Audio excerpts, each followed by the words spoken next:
Salah satu desain yang terbaru iaitu Unta 2024. Masih jumpa dengan warna kaki. Jom kita berkenalan dengan Oney. Apa khabar? Baik. Ya Allah, nampak dari jauh memang nampak terang benderang kan. Konsep apa yang ditengahkan dia?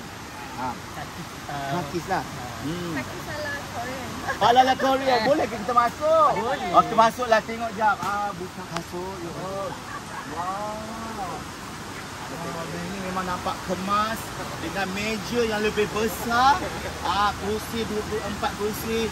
Dan ada juga dia punya ni bahagian masak dia tu. Memang ni. Ini macam mana ni? Memang bawa kereta penuh lah kereta tu. Ya Allah. Jadi semua lengkap. Ada hiasan, ada icebox dan ni. Dan dalam pun kemas. Dan pakcik suka bahagian ni. Dia ada ni. Yang ini yang pakcik suka.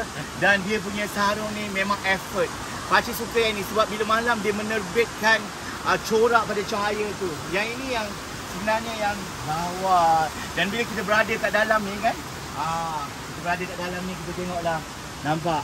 Selesa besar dan orang kata memang sesuai lah untuk anda. Boleh buat langsir dan sebagainya. Inilah desain unta yang terbaru dalam komuniti Khemah Unta Malaysia, KKUM. Jom kita tengok kemah yang lain.